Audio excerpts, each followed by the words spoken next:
Right. Thank you, everyone, for coming tonight. This is the August 27th, 2024 meeting of the Advisory Committee on Racial Equity, Inclusion, and Human Rights. To start the meeting off, we will go through and have everyone introduce themselves for the meeting minutes. Leanna Fellis, Chair. Katie Bryden, Vice Chair. Kathy Robinson, Member. Andre Chassé, member. I am Dana Carver Byaller. I'm a guest and a staff member of the Bangor School Department. And I'm Marie Robinson, Superintendent of the Bangor School Department and guest. Hi, Melissa Buckles, and Member. Gabrielle Wiley, Member. Debbie Laurie, City Manager. Thank you so much. Welcome, everyone, tonight.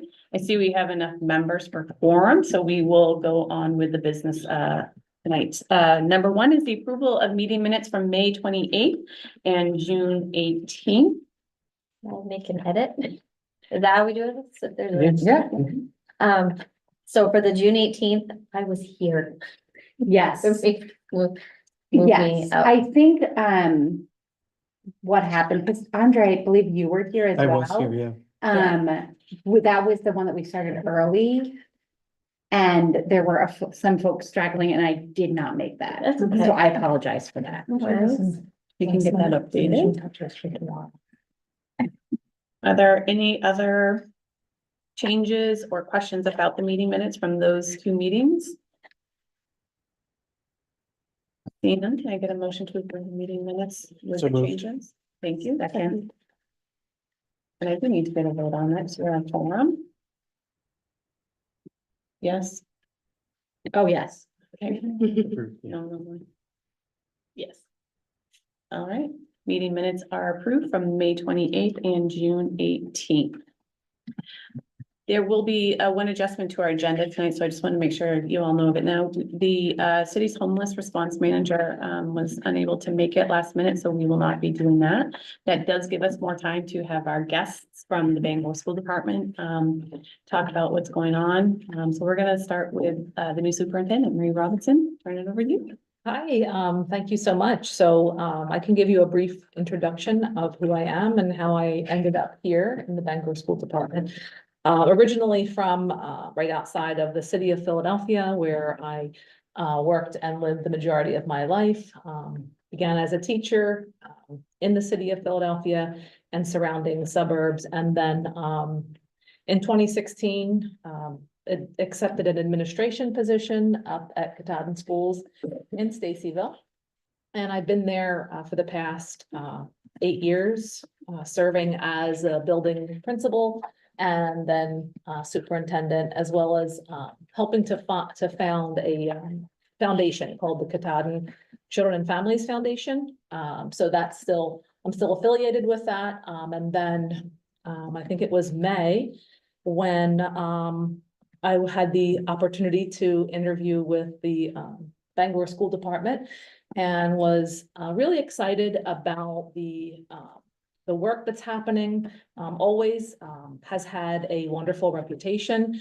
And then being able to meet the search committee and then the school committee, I just really got a strong sense that this was a great place to be. And I felt like my skill set will really match the needs, and I can also learn and grow as a professional in this role. So I'm thrilled to be here. I think it's about 8 weeks, if I'm counting correctly. It's felt a lot longer. I feel like I've gotten to know people really well so far, but still a lot of folks to get to know over the coming time that I'm here, and looking forward to the start of school. And I'm really excited about the initiatives with our inclusion work and all that encompasses.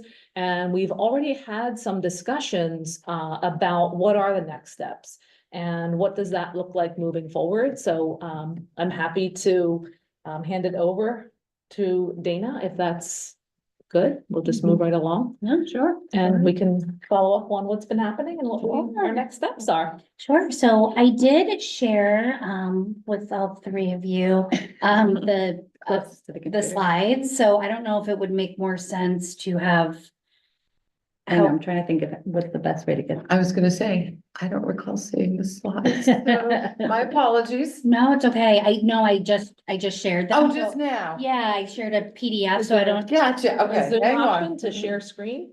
Yeah, cause I can forward them to this. All right. There. I think while she's doing that, Yes. you know, for all the committee members, you know, our committee, while we are separate from the DEIB committee, we do, we get updates from them because that is one of the, early reasons or starting, reasons for this particular committee was some of the activity, and concerns that were coming out of the school department amongst many other things. And so while we haven't had a direct, like someone from this committee on the DEIB committee specifically, we have Katie who is school committee. So, you know, there definitely is that communication back and forth. And we always look forward to having someone from the school department come in and kind of update us on what's happening, seeing where there's opportunities that we can help, or if there's things that we should know about. You know, we really want to make sure that connection is strong between the two groups because yes, we are involved with the whole city, but you know, school, you know, it's a big part of our community. So all the efforts that we can all bring together to help everyone, especially our youth that we want to stay here, you know, that we're doing the best that we can by for them. So we've been patiently waiting for an update for a little while.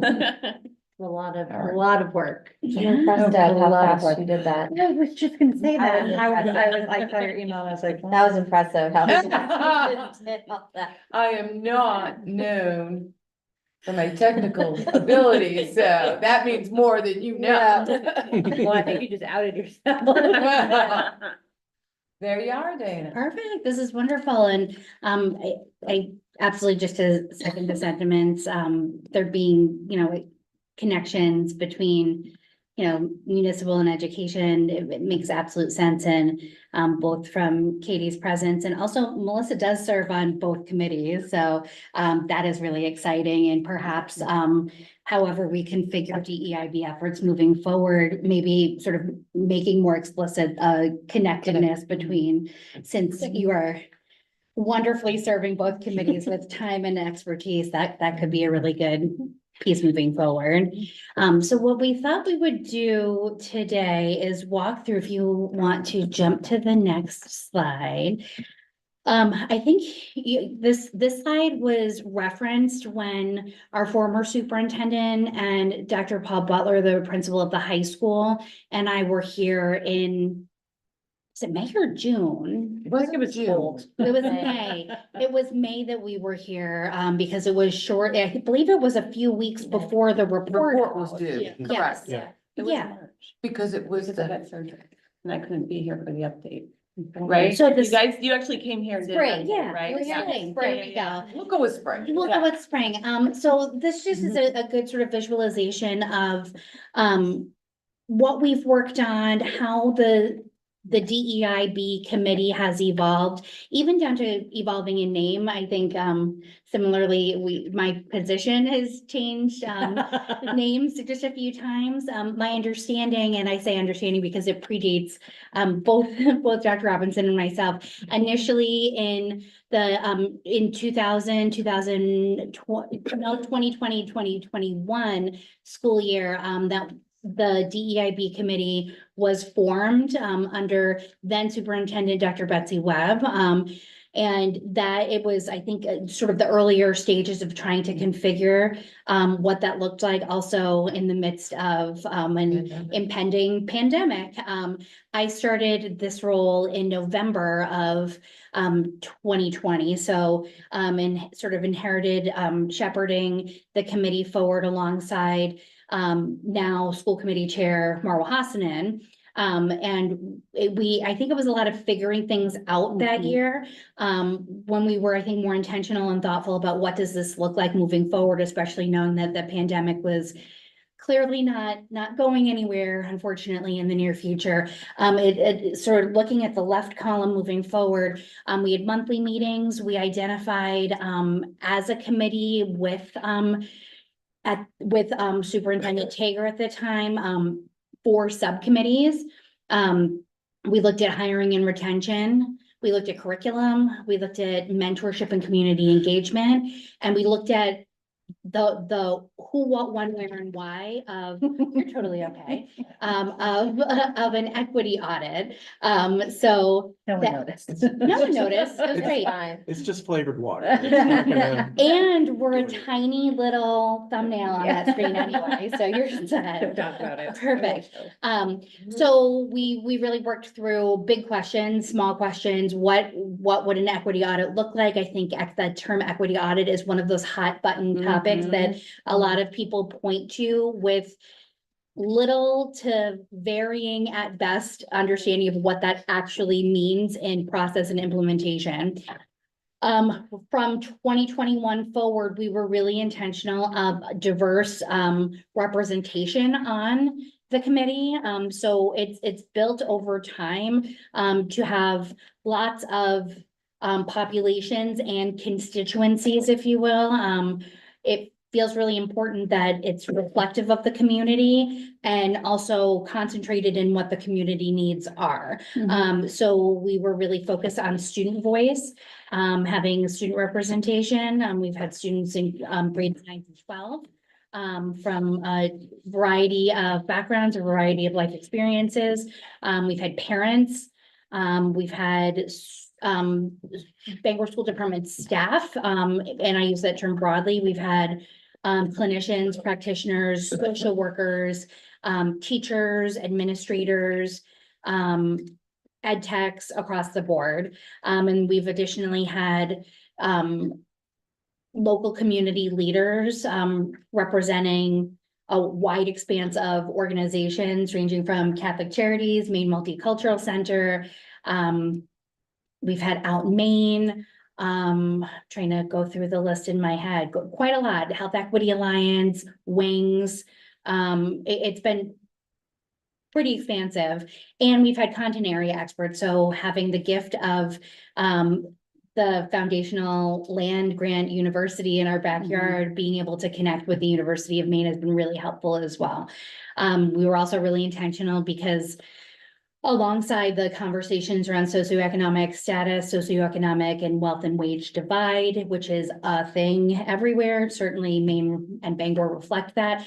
As we've sort of evolved, we've been even more diligent to ensure that we have as equal representation in terms of all of these populations, so students, parents, and our staff, East and West Side schools, and not just concentrated in the high school. So, really having staff at all levels. What did we accomplish that first year? I think it became more of a public facing initiative, which is necessary. We developed a really clear statement and what is it we're seeking to accomplish, and what are those goals and benchmarks? How do we respond to community needs, and how do we really feed into national conversations? One of our fabulous students who served on the committee created a new student onboarding guide that was really focused on her experience as a first gen Mainer, and it was everything. This thing ended up being, it was part of her Humanities Academy graduation project. It ended up being, I think, 88 pages. And the focus was really on families and students internationally coming to Bangor, but it was so translatable for so many different student populations, everything from how to navigate public transportation, food banks, what are like cultural norms of the area. It was just a really cool project, and we're really, hitting the ground running with getting it further translated into different languages, really accessible in the hands of everyone that needs it. So that's an ongoing effort.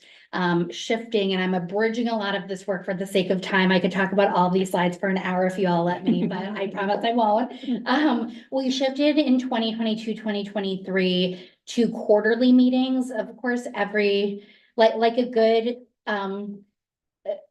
committee of diverse opinions, any question of should we meet quarterly for longer or monthly for less time? Should we have everyone all together Mhm. or subcommittees? It's like every time, because I'm an evaluation lady, every time we got the feedback, it would be like exactly divided, love and hated. So that's why the pendulum seems to keep swinging. So 22-23 academic year, it was quarterly. We focused on some specific projects and really looked in at, different trainings, professional development.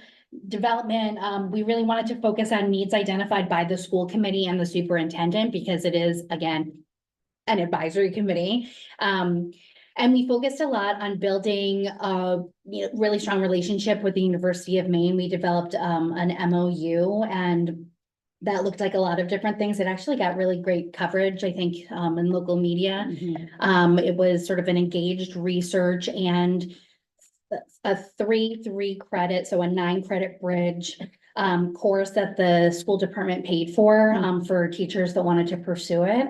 I think was a good start.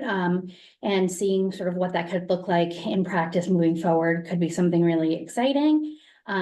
We developed more statements, so we really focused in on what does it look like for caregivers and the school department to sort of co-create learning for their students. Their students are students, one and the same. We also, given a lot that was going on at the time, felt it was really important to develop a statement regarding targeted violence and hate.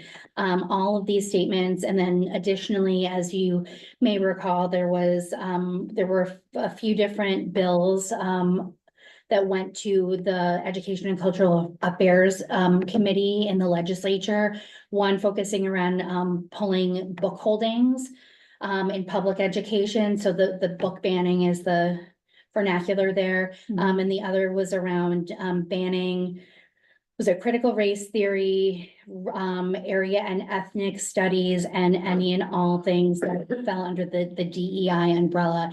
I would argue that we put DEI as the siloed term, but I would argue DEI is all curriculum and all learning. So we did develop, sort of co-created a statement. And we're really fortunate that both the superintendent and the school committee endorsed it and co-signed it. And I gave the legislative testimony in Augusta last May, so I guess now 2 Mays ago. So that was really exciting.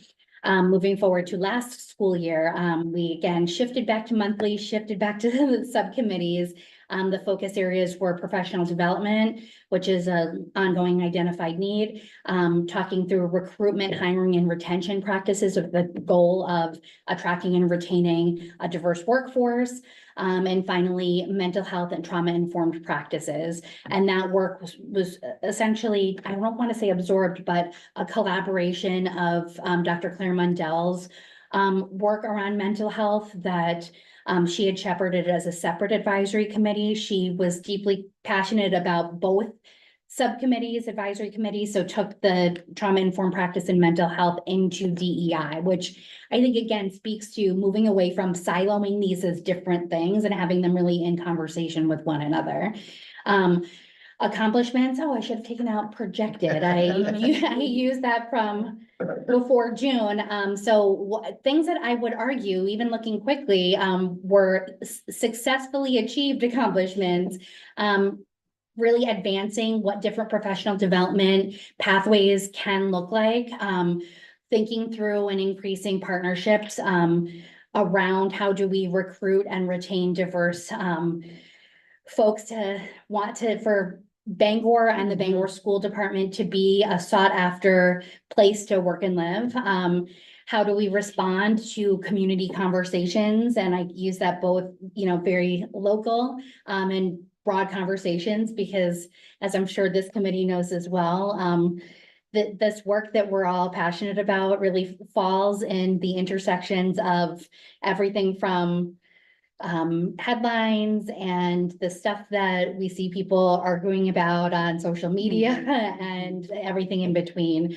And finally, really, how do we infuse, and this is, I think, an ongoing conversation, this work into everyday practice, like top down, bottom up, and so it's measurable and it's felt by everyone in a large organization. So we're currently giving Dr. Robinson time to exhale, hopefully, though he might argue we're not doing a very good job at that quite yet. But we're currently considering different structures for this year's advisory committee, with the aim of, again, moving forward, including all necessary partners, and figuring out what's the right fit.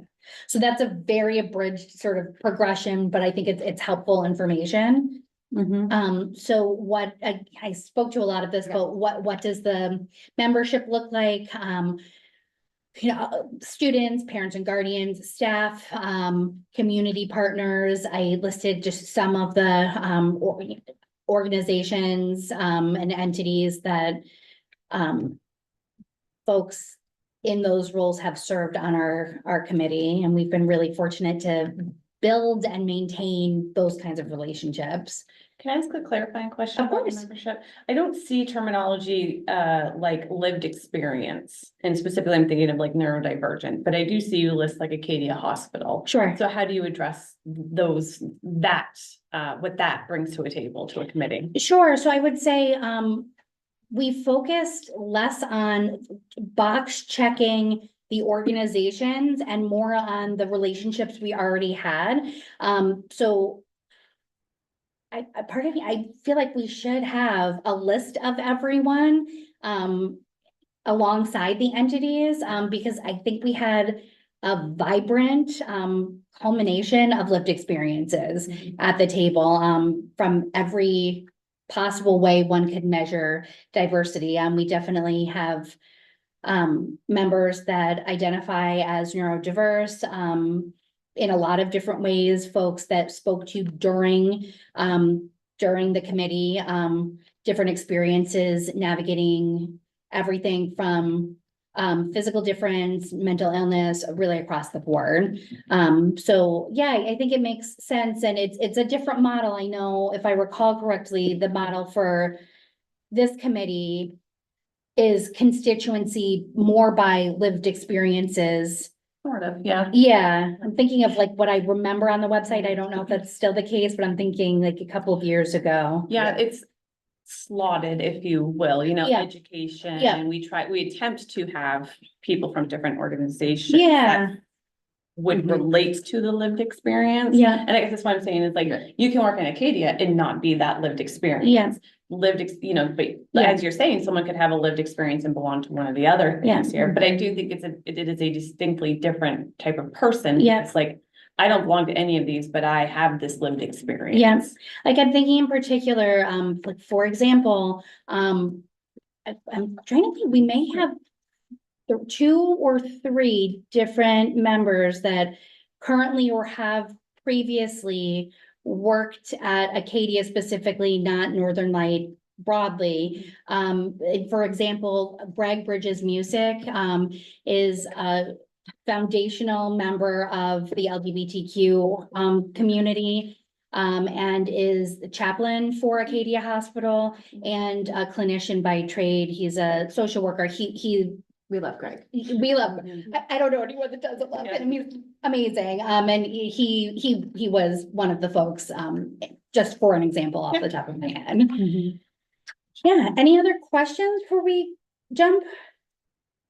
No, I appreciate this update because for us as a committee, having evolved from almost the same time frame as Leanna spoke to when we first got started, having the city identify a need similarly for DEIB work to be done at an advisory level here as the schools, to see the ways in which every single year there might be a quarterly meeting, monthly meeting, 40 It feels members, similar. 25 members, You were just. 10 committees, 4 committees. Oh, yeah. That evolution is both, I guess, validating, but also inspiring to, and I understand, yes, we are appointed by the city, but is that something that we talk all the time, we have subcommittees, do we pull in other volunteers that are more representative of further lived experiences or those partnerships?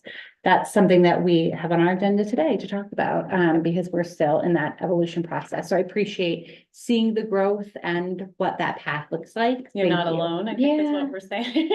I think everyone does it a little differently, and I always go back to, and I know it's a conversation we've had too, with, and I'm saying this with full authenticity and transparency as someone that, I've gotten, I think, shoulder tapped to be on these committees, and, or I'm thinking of like the panels, like there's I think 4 or 5 of us that have joked around. This is for like 10 years Yeah. now of like, hey, we're on, you Yeah, know, I check off these boxes, you know, good to see you again.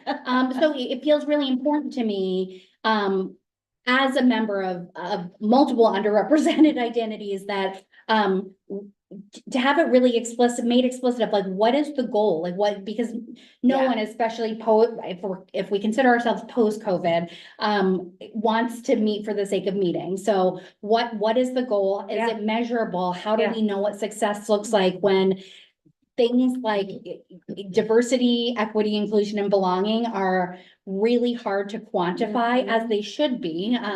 So it's messy and it's imperfect and We use shifting.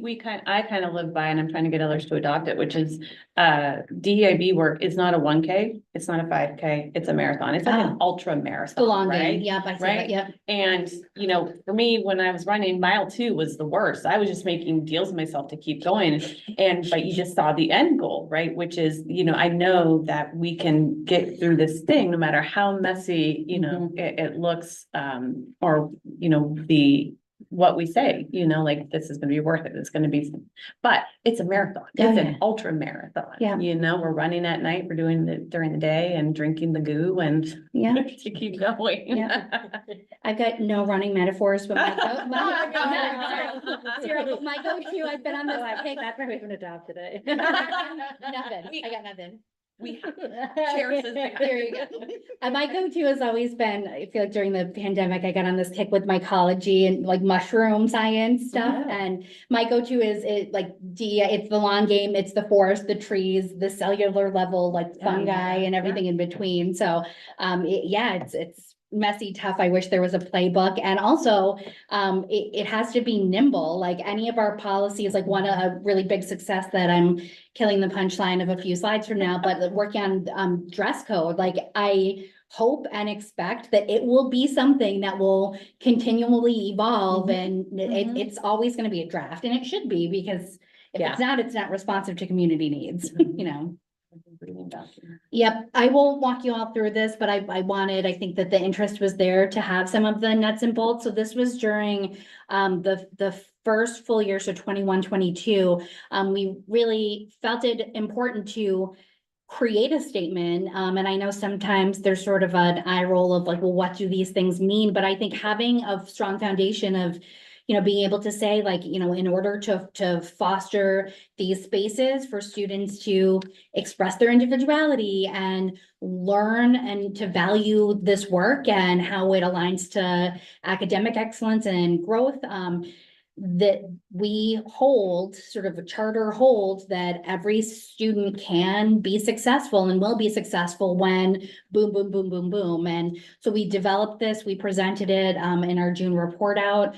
So that would have been in 2022 to the school committee. We were, you know, really thankful that school committee and superintendent, it wouldn't be approved because it's not a policy, endorsed. Is that the word I'm looking for? Supported, endorsed.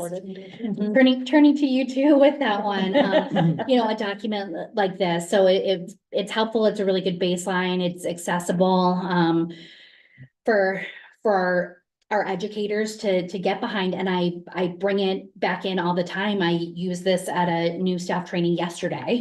And it's helpful. Want to jump to the next slide? I know, I'm like, I don't wanna be too. I'm just concerned, I don't want to use everyone's time, and I want to leave time for actual talking too. I hate talking at people. So just a snapshot of a few of the initiatives, projects that felt like, you know, really big steps forward. I think that the visibility of this work from, our students, for our staff, for the community at large, has grown exponentially.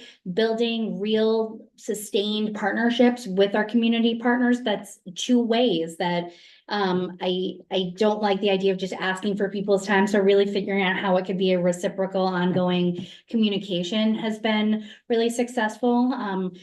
I've always said that as much as I hate running statistics and I love the people that can better than I can, if we don't know the data, we can't make grounded decisions. So, really building assessment and interventions through data has been a really big part of it. So, partnering with the University of Maine, Dr. Ian Mehta, had worked with now Dr. Brian Bannon, who was our principal at 14th Street. He's now working for the Maine Department of Education. They collaborated on a project looking at our data. So pulling our data from our student information system was a really good starting point to be able to say what we mean what we say, and build that into identifying next steps in professional development. We did, and we continue to do a lot around policy, and this is both informed by the DEIB Advisory Committee, and I don't want to just relegate it all to the committee. It's also a lot of work from our leadership identifying these things, collaborating with administrators and all staff alike on these sort of ongoing conversations. So the dress code was a Herculean task that was the ultimate exercise in consensus-driven decision. So putting people that have really big, strong opinions that are very much not the same in conversation to find something that is that balance. What I always said was something like student dress and it being trauma-informed and culturally responsive and able to evolve. It sets the floor, not the ceiling. Caregivers get to set the ceiling. And is our dress code, if you will, I hate the term dress code, but is our dress code what I would personally land on? Some of it, yes, some of it, no, but that's good. That's just, sort of one example there. Developing again, our non-discrimination policies, our civil rights policies.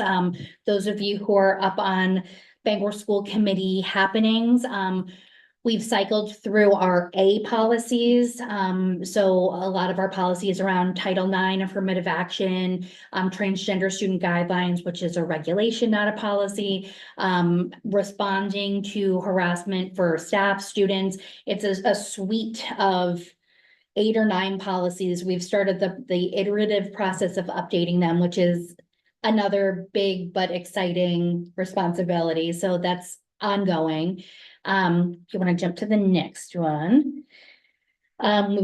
Through my sometimes short, sometimes long time at the Bangor School Committee, we've seen a lot of additional roles. So in addition to mine, the superintendent, it was Dr. Webb, so superintendent through early 2020, alongside my role, developed the school safety and communications director role. That person has, since its inception to current day, been Ray Finney. We have graduation coaches, and that again, I think is an evolving role.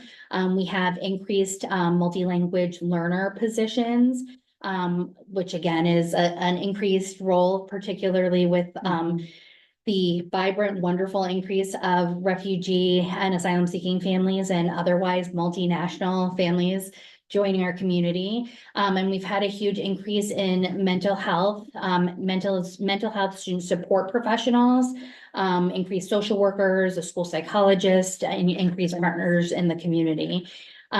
Similarly, a real increase in community partnerships. So bringing in expertise. I've always sort of said that my role isn't the expertise. My role is, because I do a lot of talking and hopefully a lot of listening as well. I'm frequently not the right person, but I can sure as heck point you in the direction of whomever is. So being able to really connect with organizations across the state has been really exciting.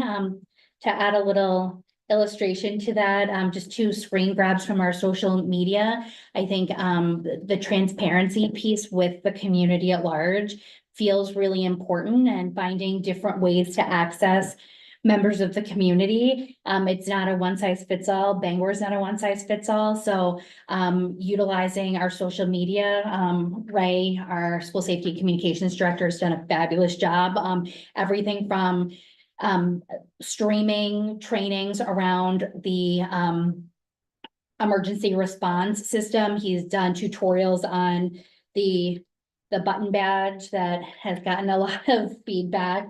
And we've worked together to identify different cultural, identity-based, statewide, national, regional days, recognition days, and putting information around them on our social media. So that's, one example of Transgender Day of Remembrance.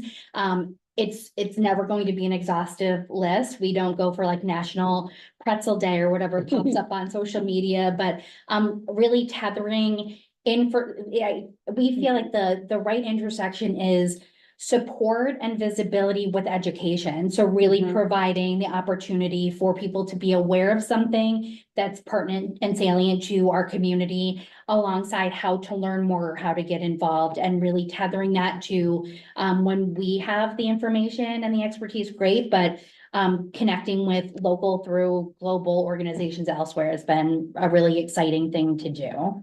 Can I ask quickly? Please. Just out of curiosity, and I feel that feel like I should know this, but I don't. Is for social media, the feedback generally positive when, you're sharing these initiatives, or even, bringing or celebrating rather, marginalized communities? A lot of times people love to troll on social media. Sure. And I'm not familiar, and I'm just curious as if That's a district seems like a really safe good place. Ray question. My sense is, and I'm saying my sense not to be coy, I made a very intentional decision to back it up from Facebook.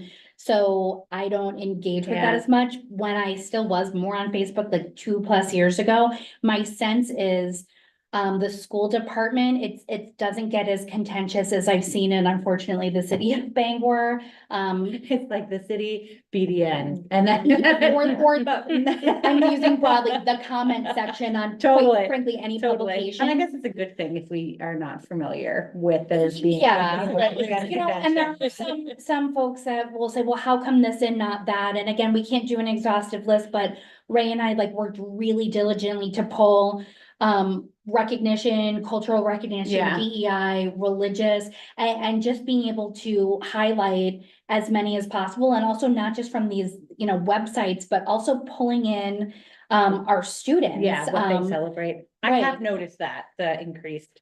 Yeah, and it's nice, holiday yeah.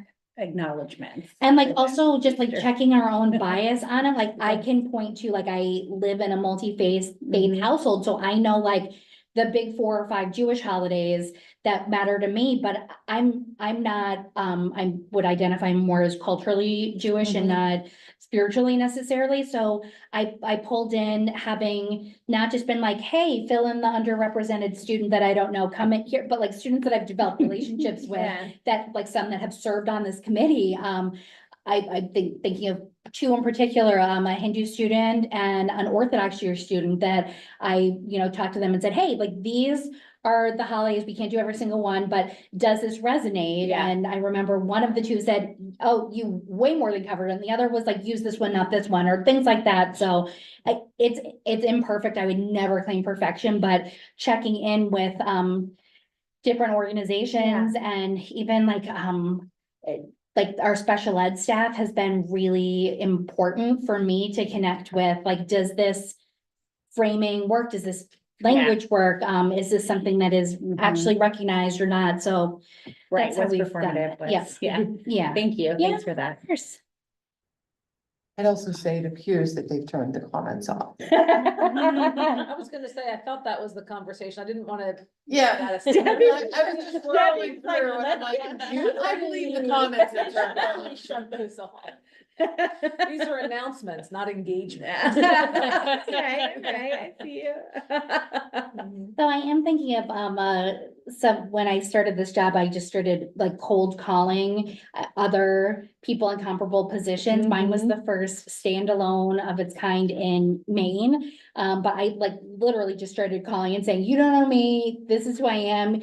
Can I Venmo you $5 and we could virtually have a coffee date? And so many people were like, of course, this is a weird, lonely world we've all chosen to live in. I just thought of that with the comment section of a very large district in a neighboring state. This individual had said to me, oh no, we leave the comments rolling and we let it just like erupt online, because however the algorithms and stuff work, it draws more, it pops us to the top of everyone's feed. So like, and quite frankly, Great once- strategy. and once it crosses the threshold, like the platforms like Facebook will start deleting stuff if it violates what, so I don't know, I am happy that that Ray is my colleague and I'm happy to let him take the lead. Yeah. You wanna jump to the next one? Similarly, we've done a lot of work with both learning and teaching, in terms of what classrooms look like, what our buildings look like. The biggest area thereof that I would focus on, are in-service opportunities, so professional development. The biggest way that this plays out, though I think that this may be evolving in the near future, our teacher academy days, which we are in the thick of right now. So it's typically the 4 days before the school year starts. So Monday through Thursday, Tuesday through Friday typically. And then we have one in-service day in March. And our superintendents have consecutively really focused in on looking at different components of DEIB as an area to identify and give more resources to our teachers. Those that I listed is certainly not an exhaustive list, but just a good sort of smattering of areas of expertise that our staff have had the access to. It's felt really helpful. It's been a really good merge of community expertise. We've had, I can think of a few examples of presentations where our staff have connected with area experts and co-presented together. I'm thinking one in particular around our international and refugee seeking families. I think, did you end up? I wasn't able to attend it. Maybe Dina did. Dina did, and I'm like, I know I asked you, Jill, and I know you couldn't be there, but so Dina from Maine Multicultural Center was a part of it. You had a previous engagement, and then one administrator and 2 teachers all combined, and it got phenomenal feedback from evaluation. So just again, sort of different examples of ways in which we've really tried to empower our teachers with the language, with the skills, and with the resources for further questions. If you want to jump to the next slide. So we're now caught up to since we've last seen you all. In June, we had a report out from our advisory committee. I provide on the last slide, I believe, all of the slides that you can access through the packet for that school committee meeting on June 12th. But just to give you sort of a highlight, our 3 subcommittees, this first one looked at professional development and identified a new structure to potentially be implemented of having DEIB, if you will, liaisons in each building as sort of a role to provide the professional development curricular support in conjunction with their building administrators. And then that creates a network of at least one of these positions in each building that would work alongside me as well. So that's under consideration. All of these are under consideration for the school committee, and I believe are being brought to a retreat. Does that sound accurate? Yes. I think so. Okay. So again, I know you can all certainly peruse these at your own leisure, but again, that was sort of the takeaway, some of the big takeaway slides from professional development. If you jump to the next, looking at recruitment, hiring and retention, this subcommittee of the advisory committee really focused in on how do we think through, how do we look through all of these steps. So we can't just look at hiring or recruitment or retaining. Those are three things that need to really work in conjunction for so many reasons. Particularly if folks move to the area that aren't tethered to the area, that makes it really hard for people to stay. And just to be very clear, I don't think that's a Bangor School Department problem. I think that's a north of Boston problem that's been quantified time and time again. So they really focused in particular, the task was, there was a line of, I believe it was there was the ESSER grant. There was a chunk of money allocated for this very purpose. So this subcommittee looked at what works within the parameters of this grant that we could recommend. And what they came to was through this process that they beautifully broke down by chunks of time, hiring a consultant through that HR lens, looking at everything from what do our searches look like, how accessible is our website, what does our hiring process look like, and really identified the left slide, if you will, those sort of benchmarks for a consultant to focus in on. So we're in the process right now of, we've identified and we're in the process right now of interviewing and solidifying a game plan with a consultant in the state of Maine. Another step that didn't quite make the cut on that slide, but just for an example of how these volunteers were so immersed in the process, the two of the members of this committee that sort of shepherded this particular initiative set up a gallery walk. It was led by one of our fabulous teachers, Kelsey Stoyanova. She just speaks to her as an educator as well. Set up just to narrow the process down and be really intentional. So we have a consultant come in with like very clear objectives, a gallery walk around the room for one of our DEIB meetings to synthesize different. What do you remember about getting hired? What did that process look like? What could it look like? What is a sample question you should have or would have or could have ever been asked during an interview? What do you know or wish you knew about moving here? What do you know or wish you knew about working here? Like, and sort of use that to like qualitatively code and funnel down the material. So that's just cool, innovative stuff that is also cool, innovative teaching. And then finally, our mental health / trauma informed practice subcommittee.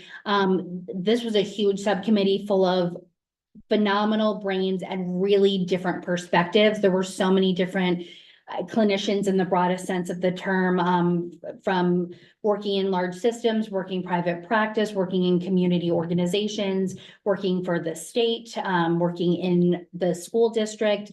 That really, we had one of the clinicians that's in the PCHC committee PCHC clinic, in the high school serving on there as well. Really looked at, what is the history of the work that we've done? How do we move it forward? These are two very small snapshots. If we jump to the next slide, however, that has the link for all of you for the administrative packet for that June 12th meeting. That was the easiest way, because I am good at some stuff and technology is not one of them, to have them all in a succinct PDF.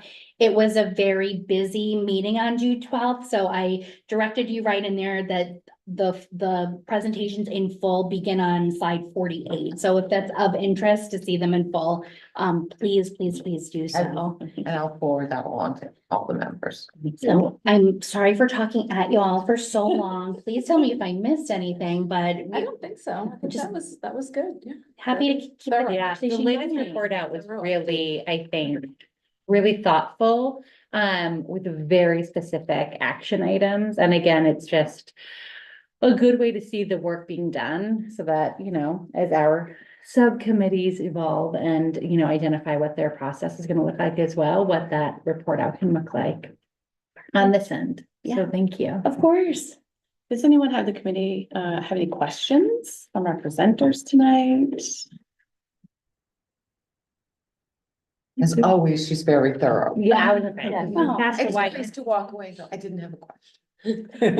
That's wonderful. I think I that. don't have questions, but I mean, you always do a nice job. Oh, thank you. Well, I don't know if the question I have necessarily falls under the DEIB committee, but in some ways it does, and it's something I've raised before. I'm not let me take a step back. It is known that my area of interest is neurodivergence. I don't necessarily agree with Bangor's stance of excellence for all based on my oldest son's experience coming through there. And so I've shared my opinion on a lot of things. One of them is PBIS, and I believe that was a 5-year grant. So I think we must be, is that year 3? We must be on that 3 or My 4. understanding was PBIS just started last year, is that? I think PBIS is something that the school system has adopted as their way of identifying. And that's very concerning because if you are connected to neurodivergent communities, PBIS falls under ABA, and the autistic community very much is against ABA. And when that was first launched, there was no discussion, like there was no, bringing it, to the table. And if you look at a lot of discussions, even in neurotypical students, some of the tactics can lead to some mental health issues. And so, knowing that it's moved from a grant to being adopted, where was that discussion? Where was that brought forth? And, again, that's why I say it's not really DEIB, but we've got the mental health and we can look at specific populations who are affected by that, and it can be expanded bigger. And, I would just say, it feels like this is another thing that's being pushed through, and there are impacts. Are we measuring those impacts, not just from a teacher perspective, but what does that actually look like on the individual student level? And when the school sends out surveys saying, asking about PBIS, I wouldn't say the survey I recall receiving is not what I would have expected for a survey asking about it. I would expect other things like, can you even say what it is? Has your child spoken to anything? These are examples of what PBIS looks like and what effect. Those were not the questions that we received. And I think, as you are looking at your long-term plans, looking at that form of classroom behavior management is something that may need to be looked at, because that can, I do know of an instance where the teachers are writing name on a board, right? When they notice, unexpected behavior, that's a form of shame. That's shaming a student, and then the outlying consequences. My understanding of PBIS doesn't include that, but I will definitely look into it because Yeah. that certainly is not the intention. I encourage all parents, to look at their student syllabus to see what that information, when there's inconsistencies, if you have a list of expected behaviors, but then you say unexpected behaviors results in this, well, you're not then going to say what's considered an unacceptable behavior, And I know a lot of it had to do with training. It was a slow rollout process, but when you talk about like middle school students, even in high school, that is an age where we know that depression and all those things start course. forming. Yeah. So, what does that look like? What is that training? Where are we in that process? And I would Because definitely say as well I would want to defer to, I don't have all those answers either. yeah, just I know for sure. transparency. No, But I would want to certainly defer to our administrators, because I do feel comfortable saying and knowing that like most things, it was never a one size fits all. And I think my understanding is, and I will certainly follow up if I'm misspeaking, that the teams at each school are at different progression stages along the way. Right. For what that looks like. And similarly, I know that we've had a lot of ongoing conversations of what does a restorative versus a punitive based Mhm. system look like, and how do we do that beyond the buzzwords of both of them? And that I would argue is a mental health and DEIB Mhm. and organizational structure conversational in the same. Yeah. And to your point, you're exactly correct in that every single school does identify what PBIS looks like for them and how to Mhm. best practice it and implement it. And even within the 5 elementary schools, there are different ways Oh, yeah. of implementing that. I think that as a, school district and really as a city, looking at ways to identify how we sort of encourage different types of behavior and what that looks like in terms of ableist behavior as well and ableist actions. I think that it all needs to come down to open conversation and making sure that this kind of this feedback is shared so that there is that information. Because, for instance, this ESSER grant also allowed every single elementary school to get a book vending machine, which is an incredible opportunity For sure. if you are a well-behaved student that can earn a token and get a book. So now books are being kept as this Reward-based system. which may or may not, based on how the teacher and the administrators work with their students, really marginalize students that don't have that type of behavior to earn a book. I will say, in my experience, the teachers don't use it as a punitive action. But I'm in the schools and having these conversations. So what does that look like to an outsider, right? Like, oh, we're giving tokens for books to good kids and now books are kept from bad kids. That feels like the antithesis of what we should be doing. From an outsider without any information, that's how it's perceived. So what are these conversations that we're having? What's that communication look like? How are we being more transparent? And I do think that these kind of updates that you give with that transparency is phenomenal. And I think we just need more of it. Yeah. Because PBI, and there's all sorts of practices, right, that fall under this umbrella of ways that different school districts have approached ways to encourage behavior that. Classroom behavior Yes. management is definitely Yeah. a catchphrase that I think we've Exactly, all but heard I for at think least 2 years now. At a middle school, high school level, looking into restorative practices and what that looks like. I know our school committee is already talking about that, which is much more appropriate than tokenized behavior at a lower grade level. So I think it's just all about this conversation and having people like you make it more apparent to those of us that don't really, that need to be reminded that, even things that seem good, are they truly accessible to all? Yeah, yes, 100%, and I think for a lot of parents as well, because obviously when you're a parent of a neurodivergent child, you naturally develop your circle, right? You start having the conversations, and I think they don't know that transparency. Who do I go to when something comes up, or this doesn't feel right, this feels icky? How do I know this is actually legally acceptable, right? That information, yeah, every parent gets a safeguard and, but it's still, you just don't know. And I think like you're saying, the transparency, I did not know that PBIS is now considered adopted. Where was that? If you're still collecting data, who's actually looking at that survey that's going out? What are you actually trying to get from everyone? And I could be wrong. about that? I just want to be very clear. Owl. My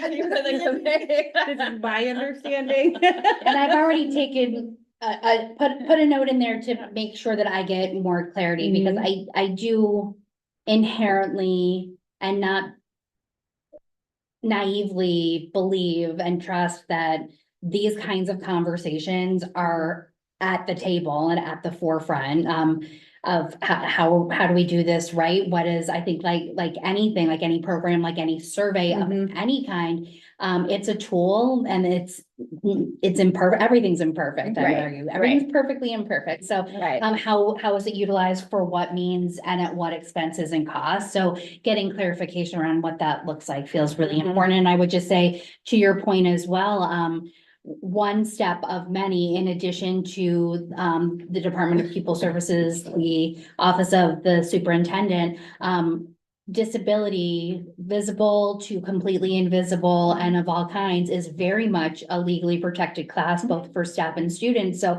if ever there is a concern about discrimination or harassment based on disability status, documented or not, 504 and IEP'd or not, I always say, we can't fix what we don't know. We can't help what we don't know. So I would always encourage any and all parents and guardians and caregivers to report it, and we investigate it Mhm. fully, for state and federal law, and because it's the right thing to do. Mhm. And I mean that. Yeah, Absolutely. And I do want to reassure you that. Well, no, what I was gonna say is, again, being on a young committee, knowing darn well, you're being pulled in a lot of different, directions. It would be great at some point, you talk about the professional development for your staff. That's great and that's wonderful. Can we take it at another level at some point, hosting informational sessions for people who may Sounds have like- children, what do you need to know? What do the safeguards actually mean? Who can be at the table? What are the channels? I've always been a strong advocate of trying to create like a parent group, and that can be, we have parent groups for sports, we have we have a lot of different things, but that is one area where that doesn't exist, and it is a missed opportunity, and parents don't want their children to get lost in the shuffle. And I think you do have the experts that you're bringing to the table, and you have the people who are up to date on the training and best practices. Sometimes best practices can be Right, according to whom, sure. Yep. Right. but, parents don't have that same, they don't have that same luxury, and they do look to the schools, these are the ones educating my children. These are the ones who, whether it be a social worker, whether it be Right, ed tech, right. can we get everyone together, and that, like I said, long range plan, some outreach. Marathon. Educational. How many that's what I'm miles saying. in? Well, yeah, and it just feels very much to Half a the, mile. Half mile in. this advocacy piece, right? And especially your We talk about longstanding it. commitment to parental advocacy in terms of even understanding what your child's IEP, I mean, it is so nuanced and there are so many levels. But I mean, and that's what I'm saying is that's something our group, initially, one of our subcommittees was, one of our tasks was, well, let's do monthly education sessions. And it's like, whoa, okay, we need to, Mhm. what can we do? What can't we do? Where do we need to go? Where can we focus where can we bring someone in? Where can we put our energies that's the most meaningful, that has impact, for everyone? And I think, again, like I'm saying, I completely understand, trying to make sure you've got your solid footing. And the things that you put out there, is it meaningful? Is it longstanding? Can we commit to that stuff that we're putting out and continuing to do that, years on end? Yeah, that's the challenge for sure. And sustainability, Mhm. the long game, just like you said. Yeah. The ultra marathon. And I love the idea too of increasing to whatever degree we can is appropriate, and education is not just students. I think it's community education and Yeah. having opportunities to Mhm. bring in A lot of parents. parents and that don't know, caregivers. Like, I yeah. mean, an example, different population that I could think of, but we had a grant through the Nellie May Education Foundation last year, and one of the absolute highlights of my year that I was like, okay, great, and I would love to keep this thing going, but also, and all of these other underrepresented, either life experiences, populations, however we're identifying it. But we had two. The first one was just for the high school, a panel of experts, and I use that term really broadly. We had the Associate Director of the Maine Human Rights Commission alongside a primary care provider, alongside, I'm gonna leave someone out, that's gonna, the Associate Director of Maine, alongside three of our students, speaking to the lived experiences of LGBTQ plus students, and invited in through this lovely grant, parents and caregivers, and had a whole dinner. And then it was so exciting and magical. We were able to extend it to high school and middle school families. And given the subject matter and the targeted population, it's tricky. It was tricky, but it resulted in, it was just the where the magic happens experience of putting people in conversation with each other, and above and beyond the information exchange, which was, the primary goal. It just also served for, you take a population of children that have historically felt really isolated, and then that puts on all of these additional vulnerabilities for really crummy outcomes, unfortunately, in conversation with one another and their caregivers and these students, from Dowdy and Cohen got FaceTime, and that also, like, I think served really well. I know that some of them stayed in touch, and then they had additional familiar faces with that shared life experience, and identity going into high school. So it also like gave that, so. It's huge, yeah. So translating that, if I could hoist into a bazillion-dollar grant, I would love to do that, but I mean, if time capacity wasn't an issue, having immigrant families broadly, having refugee families, having families with all these different experiences come in and talk and learn is so cool. That's my soapbox sometime. Thank you for coming tonight. I think we're all on that same soapbox. Yeah. I think so. Anything else you want to share with us tonight? I don't think so, no, no. At this point, I I feel like I've done quite a lot of covered talking. a lot, Sorry. and I feel like there's so much more for me to gather in terms of information and things that have been happening and in the department, and getting that historical context, I think is gonna be really important before I, move forward with any specific initiatives or any further information.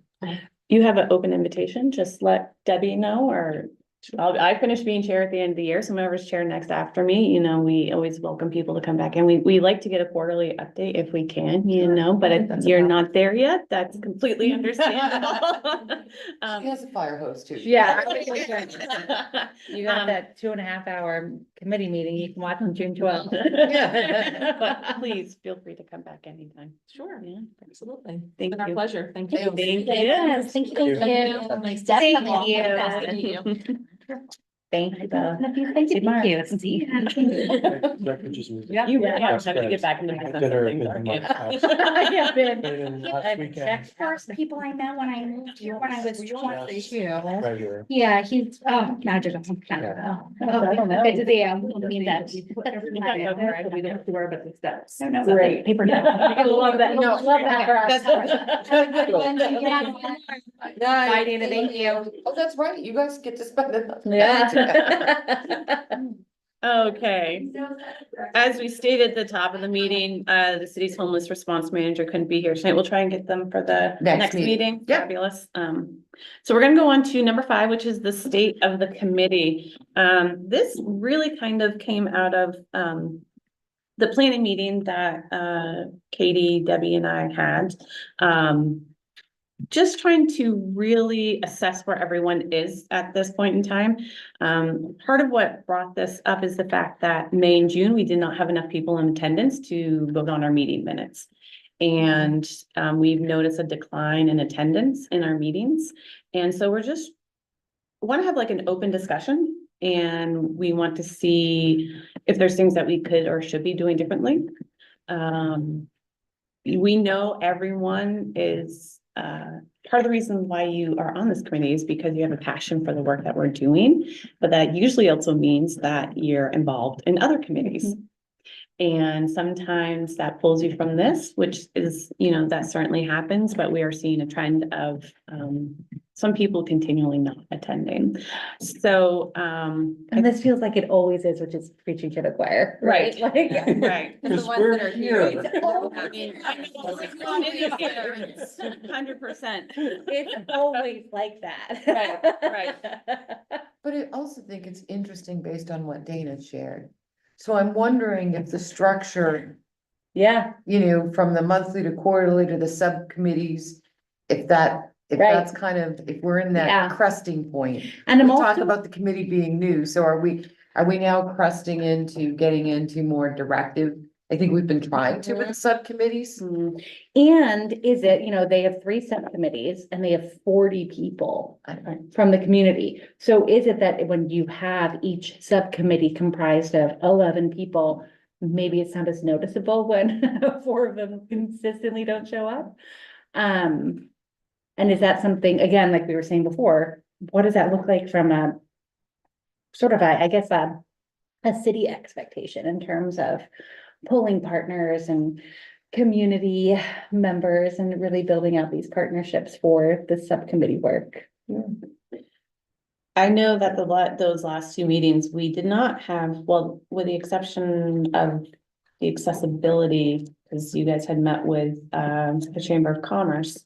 There hasn't been any updates from the committees, the subcommittees, and that was really something that was driven by committee members, the desire to do subcommittee work where you could do the work that you wanted to do. So I'm turning it over to the committee to just discuss your current feelings and attitudes towards the work. Do you feel like you're committed? And here's the other thing we want to say, which is if someone needs to step away from the committee because they're too overcommitted, that's okay, right? That's okay. It doesn't make you.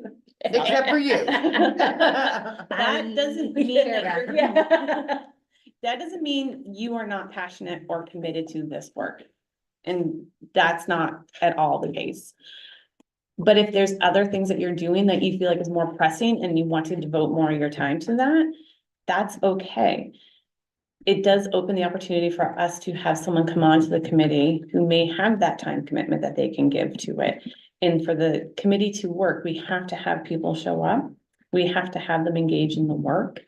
And it feels, and we know this kind of happens, we hit kind of this lull, that's why we continually kind of unofficially, I'm now making it official, taking July off for that reason. But we don't want to lose that momentum, right? We don't want to lose that passion and that for the work we're doing. So I really am going to turn it over to everyone and share your thoughts about the state of the committee, your thoughts, all that stuff. So I feel like the people that are here tonight are the people that are here at pretty much every meeting. I know there've been a few times where you've missed a few, but like I see you at more meetings than I don't. There's a lot of other people who are on this committee that I have seen maybe a grand total of 3 times in the time that they joined. And like, I question, are they even still on this committee? Are they like, what is the deal with that? So I guess like my question is what you just said, is that going to be sent out in an email to the people who haven't been showing? Because I personally feel like, you know, if you are going to miss more than 3 meetings in a row, you're no longer on the committee. And maybe that's harsh. Maybe that sounds harsh, but It doesn't sound harsh. That is the behind the scenes conversations that we've been having to see what we can and cannot do per the ordinance. Yeah. And there is no provision in any ordinances related to citizen appointed committees as it relates to attendance. yeah, Because frankly, what you don't want, I mean, you always want to be encouraging for participation because we do value the residents. We want them to be part of the discussions. We want them to be forming, if you will, the policies, the suggestions, whatever it may be. that So means it's, showing up. well, but I don't believe it has, the only other board that I knew we sometimes have a problem with a quorum is the Board of Appeals. And it's a very small board. So I think sometimes that happens, but if they're not able to accomplish it the first week, they usually are able to do it the next week. So, but that board only meets when tasked to meet with this particular issue, Like unlike an that. ongoing, correct? Yeah. Or it's usually a code enforcement issue. Yeah. So I don't know if maybe the answer would be that we just add more people to the committee so we have quorum, or we hold people accountable. I guess that's what my question is, like we can go in one or either or both directions, but Are we limited in both respects? Can we add people? Is You'd have to go to the council and ask them to add to do people. ordinance? But you'd have to amend the ordinance, but along that same, well, but I do think there's an opportunity to amend the ordinance. I just want to make sure I was interpreting correctly. That's Correct. the Because I- mechanism. I also think, much like what Dana shared, the committee, even the title of the committee, I think should be more reflective Mhm. of the work now. At the time, it started as, it was really kicked off by a lot of racial concerns in the high school. That's really what kicked that off, and that's why the superintendent, for example, And is an ex officio member. At that point, the school hadn't really kicked off Right. its DEIB initiatives. So this was the mechanism to try to kick that off and bind us together. So should it look different now? And maybe part of it is we always need to make sure that one member is also a member of the school's DEIB committee. Mhm. So that member can be the one who's reporting back on those efforts. Mhm. And, you know, to Dana's point about membership, you know, it's very much listed. I do believe that we ought to be looking to ensure that we have diversity in our membership. So I do like sort of an emphasis on trying to slot members, but should we look at how we've identified those slots? And then what complicates that is if you do slot them and they don't participate, Correct. you know what I'm, you know. what Oh, I'm I saying? know. Yeah. But I mean, and maybe it's not as, I think the ordinance is written is that it should generally be. Mhm. So I don't think it's very prescribed that you have to have a member who fits this particular slot, a member who, it's the areas of emphasis. Yeah. I believe is how it's worded. Worded, yeah. There you go. Andre, I felt like you had. something. Yeah, I just want to make a couple of points. So, so first of all, because I've taken on this role at ARP, I actually won't be re-upping. Okay. At the end of this term. Yeah, I'm sorry. I had Sorry. you on, I had You you were one on of the the bite list here this afternoon. So I obviously I'm committed through the end of the year, Mhm. but I'd probably bit off a little bit more than I could chew with this ARP thing, and some things have got to give because I'm still working full time. But that being said, in terms of reaching out to the folks that have been missing a lot, I think the first question we should ask is, what is preventing you from coming to the meetings? Right, Solid point. correct, You know, rather than, come or we're gonna kick you off. correct.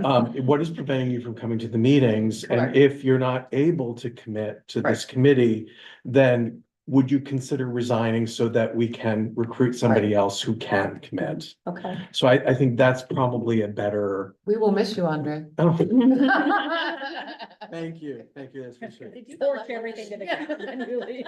So, the other observation that I'd like to make, because we spent a lot of time in my tenure on the committee talking about sort of what Yep. the committee's role is and what we're actually going to do Mhm. and what we're going to be focusing on. And the last several meetings, I feel like, have been primarily about us sitting here and listening to guests telling us about what's going on outside of this committee. And so if we're going to be re-examining, the name of the committee, Yeah. the role of the committee, then I think what may encourage more people to be actively involved in the committee is if there were more specific and definable activities for the committee, rather than just sort of attending the meetings and listening to people. So yes, we have these subcommittees, and I'm on the Human Resources and the Housing Subcommittee. Yeah.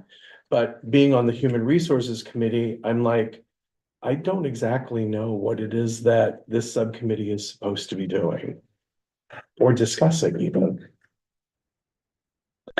There's a lot of activity around housing in the city of Bangor, and it's a really big hot topic. Mhm. But what is this committee's role and specific activity of the subcommittee with regard to housing that we're supposed to be working on the side and bringing to the committee? And that's where I'm struggling to understand what it is that we're supposed to be doing and bringing back to the to the committee. So I think that the subcommittee categories are right.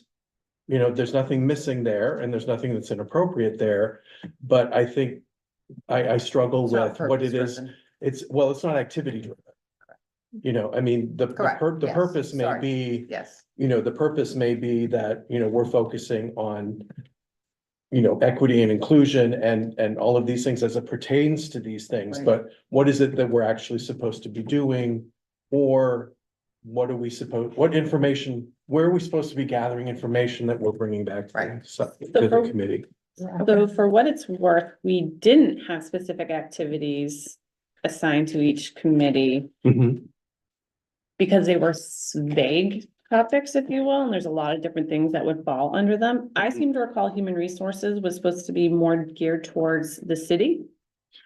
My understanding was that it was supposed to be geared towards taking a look at the policies and the perspective laws and ordinances that are coming from the committee from the DEI perspective. But I haven't seen any policies come through for us to review. Yeah. And I haven't heard about any ordinances that have come through for us to review. And the same thing with housing. Well, okay, Like, I personally feel like we're not being utilized by city council as much as we should be. I think this comes down to, city council, Yeah, and. And, you know, in their defense, I'm not sitting in or listening into the city council meetings. Right, and Which is something that I probably should be doing. I know that I sounded very clear when I said that, and I know. me too, Yeah. Yeah, probably. but I do think that the topic, the common thread here is that having a clear idea of Right. what the expectations from city council and how we can better serve city council for, as an advisory committee, would be beneficial.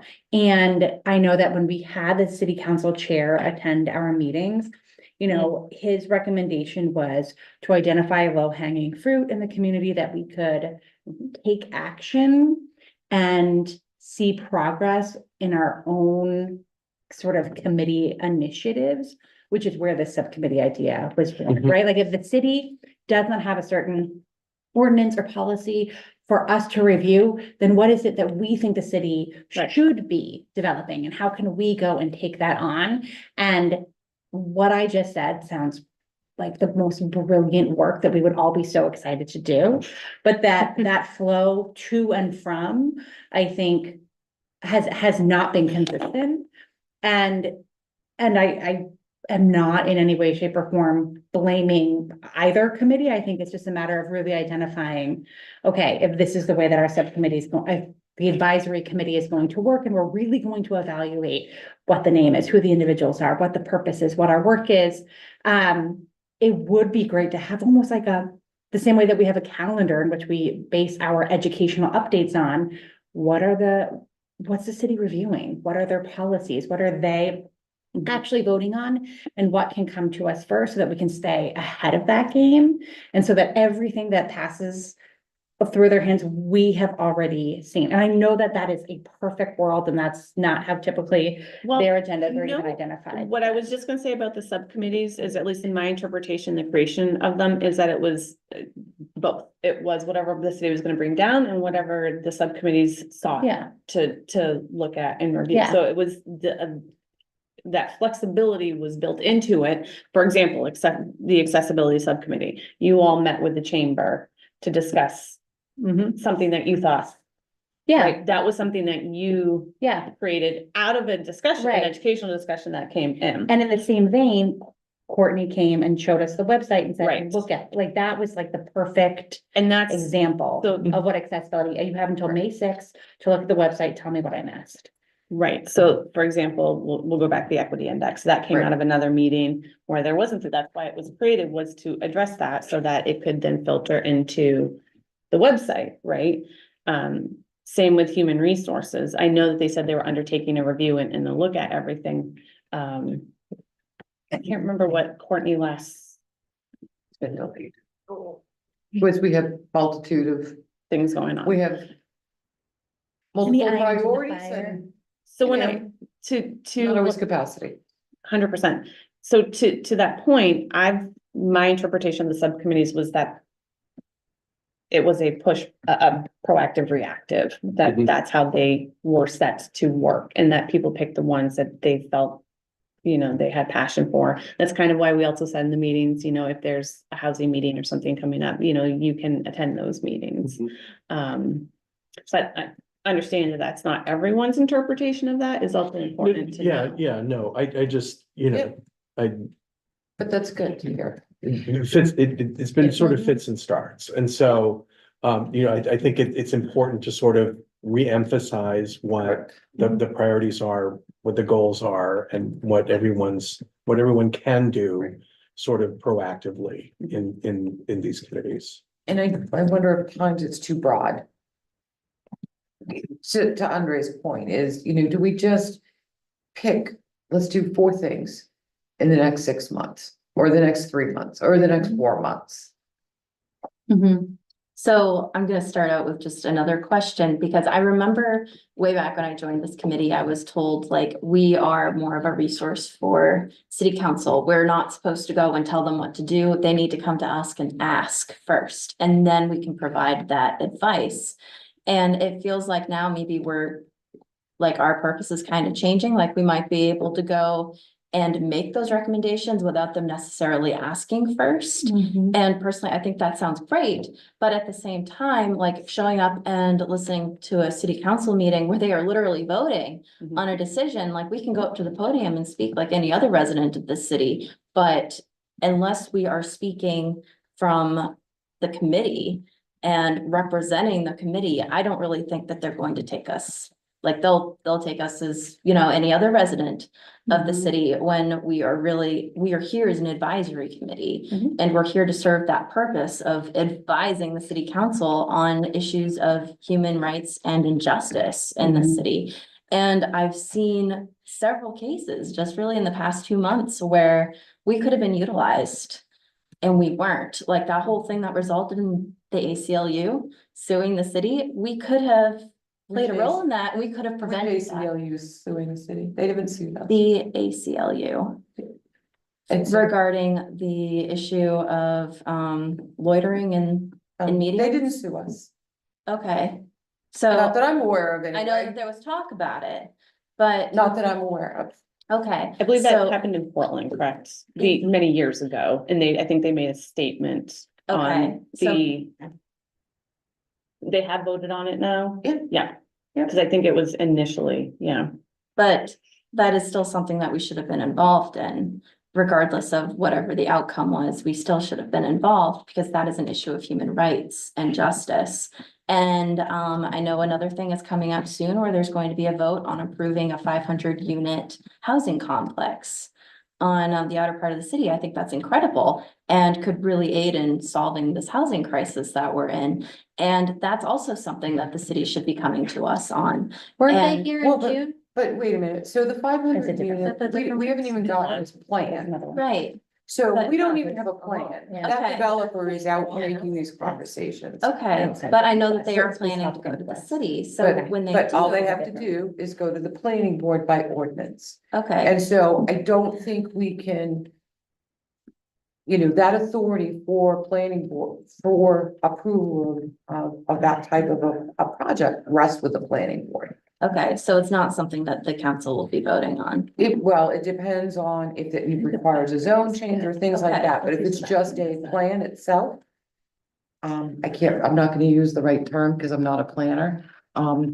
There are certain provisions that the planning board has the authority to approve. Okay, but if it were to go to the council, that is the sort of thing that should also come through us. And I feel like there's a lot of ways in which we're not being utilized. So I think we have to find the right balance, because there are certain responsibilities that belong with the council, but there's certain responsibilities and roles for the community to play, and I think we just need to better define that. So you kind of act as the intermediary between us and council, if you Yeah. will. But is it possible to have a person on council? It doesn't have to be, the chair. Is there someone who that is their task as things are coming through? Yeah. Their whole thing is, okay, does this warrant moving to the committee? And I do have a couple of items to Yeah. ask the committee Yeah. to do. No, because I But- agree when, name, Rich. Rick, thank you. Guys, it's been a long week. I'm looking at you like, please, Lori Mel, please work. It did feel like the committee saw us, the city council saw us, right? There was value, an understanding of what this committee brings to them. They're not required to bring things to us. It's when it's identified as maybe they should. And that's where I think maybe having someone who that is one of their specific things is as they're reviewing these things coming through. We need eyes on this. We need another set of eyes. And I know that it does become sometimes it becomes a timing thing. It when it's does. brought up. Yeah. Right. So I think, I'm gonna look at, so most of the work that gets done. So it's true, when you come to a council meeting, you come and you watch them have a brief discussion and vote, Mhm. and you think, oh my. It's Wow, done. They moved so Behind the quickly. scenes. I get so much done in such a And all- short time. But all of the work is done at the committees. Right. That, those And we are need one the of those work committees. sessions. So there are lots of committee meetings Behind that have led up to Mhm. anything coming before the council. So I think what I probably need, so I think Anne does a good job, Anne Creed does a good job of making sure that things that are going through B and ED are Agreed. getting here. Mhm. I agree. think She loves coming to. Courtney does a good job with this. So There are, our structure there are is this. MVPs right there. We have a Business and Economic Development Committee, a Finance Committee, a Government Operations Committee, and an Infrastructure Committee. So, and there's a staff member associated with each of those committees. So I think Anne does a good job making sure that she gets stuff to you. I think Courtney does a good job Mhm. bringing stuff to you. I'm not sure that finance, there's always, Much that's It's usually a relevant bid. to us, yeah. Yeah. it's usually a bit. Infrastructure. And then infrastructure, our city engineer position is currently vacant. Yeah, that feels like a good fit though, right? So, but Because that's- infrastructure. That's I'm maybe negotiating that's maybe the next accessibility piece that and- we're missing. Yeah. And I can certainly be more mindful of that, because I see the agendas Mhm. the week before. And making sure. I wanted to add too, I think this is probably a bit repetitive of what we're talking about, but one for the numbers, like. We have like 4 groups or 3 groups, 6 people, and that means a lot of us are in a lot of groups. Yeah. And sometimes it's just like. We want to be a part of the team, not just leading one. Yeah. I like that. Maybe, so maybe Let's we do limit and Maybe part lessen of and the really team try to and do not- 2 or 3 or 4 things really well. Yeah. Yeah, and just focus clear expectations, because I think Yeah. like education, okay, what does that mean? Right. Like Right. educating everyone about everything, like how do we make it more tangible? Like, okay, well, let's have a goal, maybe Can we do once a quarter. one session every quarter at the public library? Work with it, because I think the public library staff could be really helpful in Yeah, developing some programs. and that's a good example. So I think someone reached out to, oh, I'm blanking on his name. Ben, yes, Ben Treat, and I responded like, yeah, let's meet up, and everyone responded. And so it's like, it's like the numbers thing, goals thing, I think both of them Correct, right. together. Yeah. And of course, we're speaking to the choir, because. We're the ones, Yeah, but it's just, Okay. yeah, it's like, I want to work on the team to do something, but if it's like, okay, I'm leading an entire educational program at the library. Right, Yeah. I don't have the capacity to do that. I don't Right. think a lot of us have the capacity to lead these things individually, but like working on a team Right. to reach the goals. and that's to me, like, is that where our committee moves to? Like, there's a subcommittee and it's, you know, education, but is there a way that we can bring in not people that are gonna go through the application and appointment process, but to serve on the subcommittees at a volunteer capacity? So that you could be the education person, but you have 11 people from the community who just wanna do DEIB education at the library. And then you could say, yep, the committee's doing this I don't think. there's in any- January, thing that would April, prevent you. and June. That's a great idea. Yeah, because that I think is the real thing that we're missing are the numbers. And to your point, you know, having this advisory committee for racial equity inclusion, like I feel so intimidated by this title. But I think if there were opportunities to be on the city's DEIB Correct, advisory committee, correct. and I want to do it, you know, I can list people that I know that would sign up for these committees to be able to work on accessibility for the city for DEIB, to work with Ben at the library to have these educational meetings, maybe probably people like Andre from this committee that maybe don't have the capacity to come to a monthly meeting, but can say, you know what, in June, me and my friends at ARP will lead. I was gonna say. I And feel like, yeah. We'll lead an educational session at the library, like yeah, the people alone who have stepped back from this committee, That's correct. we could identify the lead Okay. thing. So to me, that feels like that's what we're missing. Attendance as well. It's, yeah, because we, also the same Well, DEIB, Yeah. they were talking about, they have around 40 people that are there. That's, So each of those 3 subcommittees has 10 plus people.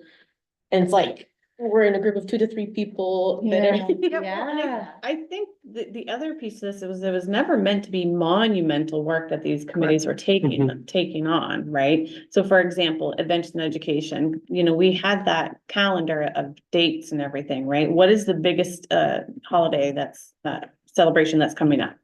Indigenous people, right?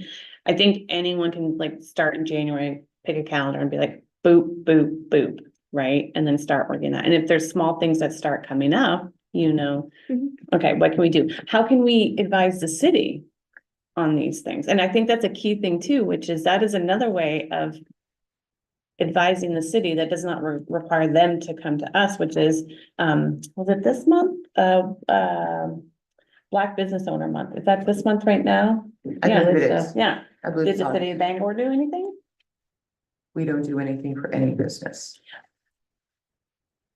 Just saying, Just saying, I but mean, because, so. whether or not the city does something, you know, But whether it could be a you have been- Facebook post or something, could you Could recommend we have them? worked on with Downtown Bangor Partnership, for Right. example? That's what I'm saying is, We have those relationships. those are things that we still can do, whether or not the city decides to utilize it or move on that action, that is in their hands, but we still can undertake those efforts, you know, and put that, raise it up. Someone will take our action at some point. Well, and like you say, I mean, part of our issue becomes is, we try to provide information and we're also trying to adjust to be more inclusive, but we struggle at times. Yeah. So I have a previous time engagement. I Yes. did part, I think. One thing I want to bring up next time as well is maybe having tangible things to do for next meeting. I like Right. goals. Okay, next week, I think next meeting we should talk about this more and kind of come up next steps of how we can. Can maybe everybody bring an idea for 3 things you'd like to accomplish in the next 6 One thing. months? Or what, Okay. You all are amazingly beautiful big thinkers, Well, but I say, start small and go large and start with tangible, practical activities, goal setting, action items, and grow from there.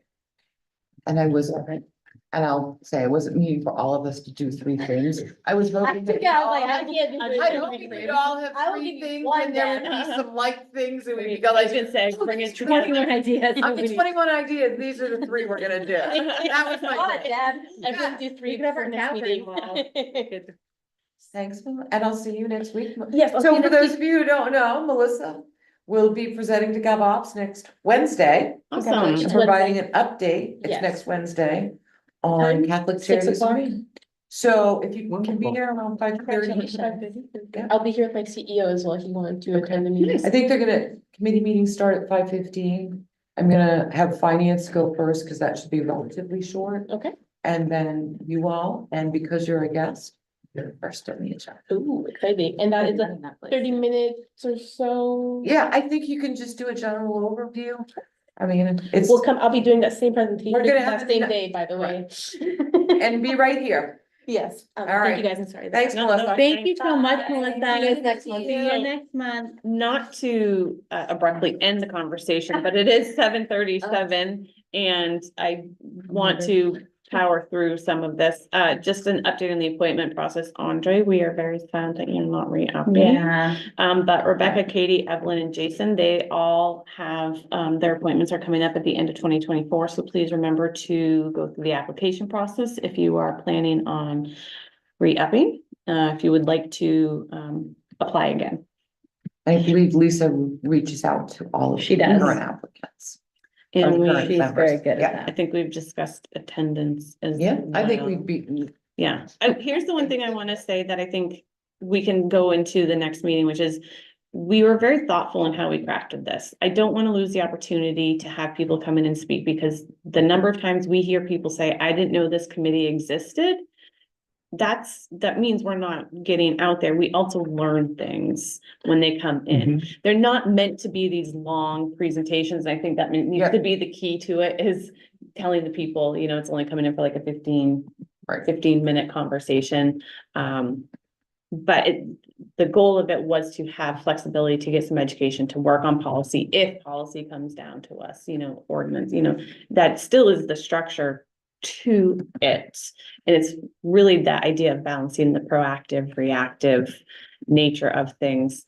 I can't tell you how many times we've gone back to look at the ordinance to see what we can't do, what we can and can't do, and then what we're hearing is that we got to go back to the subcommittee work and really discuss that again with everyone and really kind of hammer home what it is, the expectations of these subcommittees, I guess, as a group.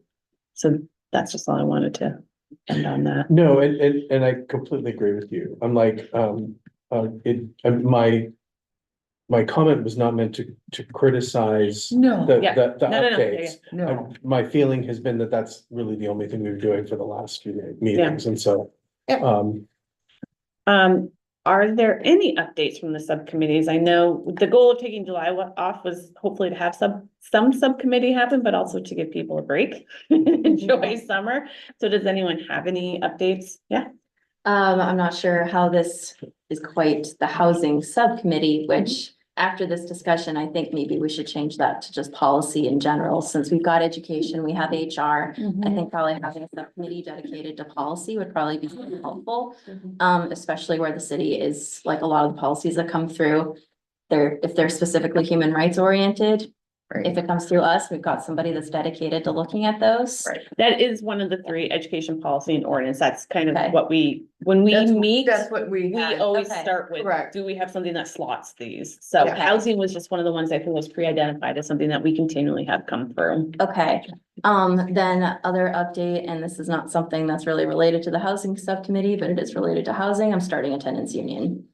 Okay. Cool. Yeah, so, it's very early, but I've got a bunch of people involved and we're working on it together, so we'll see how that goes. Can you give us regular updates on what that looks like? Yeah, absolutely. Next month. Hopefully I'll have more going by then. Can we have that as an update, not as under housing?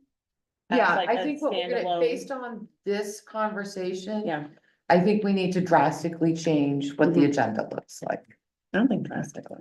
That's ridiculous. I think we need to go, so typically we were doing policy and Education things like, policy, and yeah. education, so we were typically bulleting those. Mhm. And I think because we had so many Well, we were. trying to- different things this month, we kind of took them off, so I think we need to put them back. I try to keep the agenda to one page. We also skipped last month, so it's And hard. I was on vacation last week, Yeah, you know, yeah. so yes. I I think we'll just- retool the agenda. Well, my specific piece about this is Yeah. that this isn't driven from the housing. This is a personal effort that you're taking, so Yeah. I just want to make sure we Yeah. block that correctly. So- as That's that. why I was like, it's I not. think the housing other subcommittee items related to housing. is maybe the spot that we can, other members, Oh, other yeah. items where Yeah. we can ask members who would like to For share sure. other items. For sure. Because you all do you all wear many hats. But congratulations. Yeah. Thank you. I think Quite our undertaking. community needs it. I think it'll help, at least in terms of representation and helping people voice what their Mhm, concerns mhm. are and, Yeah, organize. yeah, So, great work. Thank you. yeah, we'll see how it goes. Yeah. Anything from accessibility? Did you guys make any movement on creating newsletter type tidbit things? for We've the- not. Okay. At the next meeting, can we redo our presentation? Because we didn't have a quorum to Absolutely. even vote on what we were gonna do. Absolutely. So Yeah. it's kind of like, Yeah. we can start this, but then the committee might not. Yeah. be In favor, so, Yeah, thank you for that reminder. yeah, I remember. Got it. All right. Anything under other items? No. Anything under manager updates? So I will provide an update. As you saw, we had, when we issued the bid for the public restrooms, we issued them as they need to be ADA compliant. The contractor who fabricated them hired a third party to actually do the design. Sign was, But they're fixing it, right? they are, so we inserted our own engineering staff into it. And we actually expect the first swap out to happen this week. Because they had done 4 They hadn't done 5 and Presumably, 6. the contractor or the supplier's gonna eat the cost, I correct? should hope so.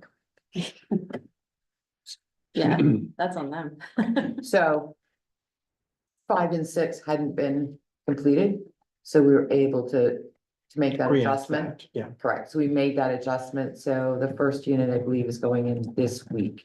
And what we'll do is we'll remove one of the units currently, replace it with a fully ADA accessible unit, and then take that unit, do the adjustments, and then we'll start Yes, yeah. circling through that way. So, but generally, we have begun to see some issues. But we continue to be able to maintain and manage them, so. that's Can good. you briefly say what those issues are thus far? Sure, it is continued misuse from needles and human waste.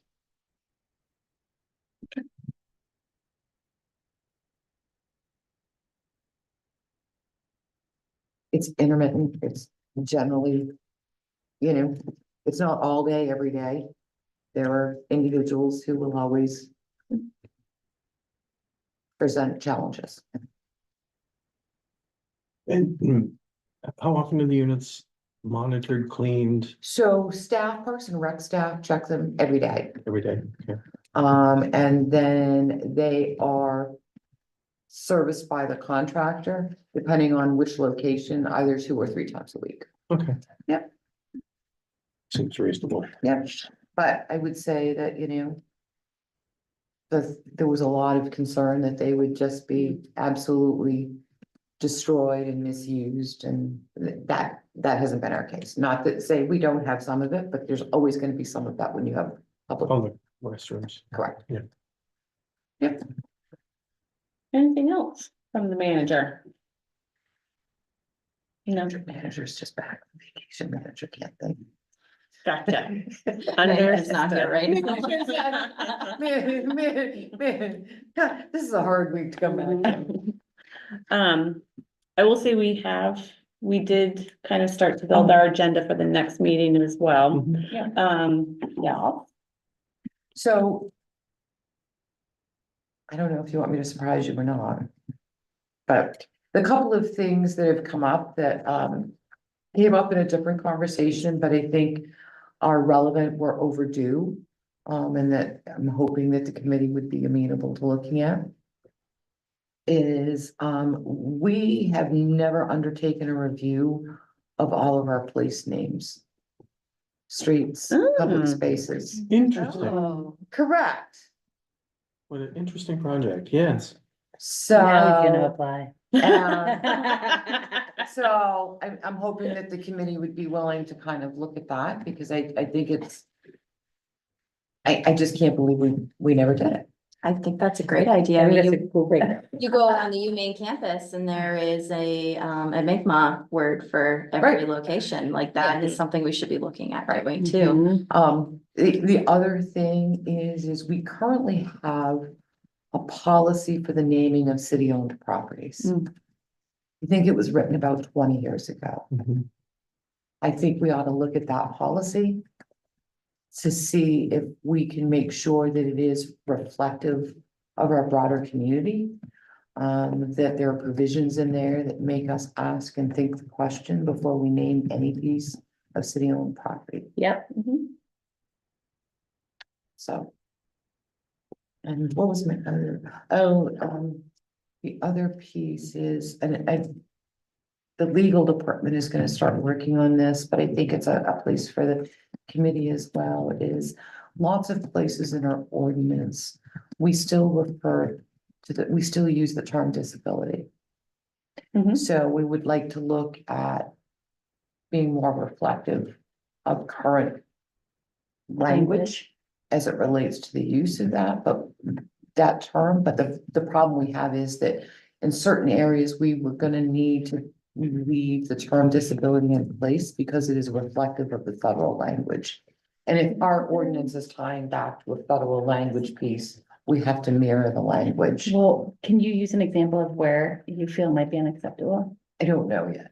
And the It reason just came up. this is interesting because we did have Kara in here saying disability is Correct. perfectly acceptable, so But- this is And perhaps interesting. the council chair is the one who mentioned. Well, But if I you're talking about like I was just gonna say, if you're Correct. talking about the Yeah. handicap and And changing that's that out. different, that's a Correct. different word. Yeah. So it was looking at all of the terms Mhm. Yes. in that way. I was gonna say, cause I know for sure handicap in some Correct. places is still. Correct. And so then my own personal thought is, which I've never, as we started, having these conversations, is the signage in our buildings. Mhm. I'd like to undertake sort of a review of the signage in our buildings, in all of our facilities. Mhm. To make sure that they are fully accessible Right. and reflective What of does the that look like for appropriate. language? So, So is this something you're going to send to us in an email? What's the timeline? What are we looking at? all right, I'll put it on your next agenda, Fabulous. Love it. and you guys can all, Yeah, so if you're looking for tangible yeah. projects, those were the, Fantastic. great. that was the, I can sink my teeth into that. that was, Yeah, I like that. well, you could stick around then. You've got me for 4 more months. Maybe a volunteer committee for nameplates. Fact. AC, right? Disappearing. but anyway. Right, Seeing, hearing nothing else. Move we adjourn. second. Second, fourth, third, fifth. Fourth. All in favor?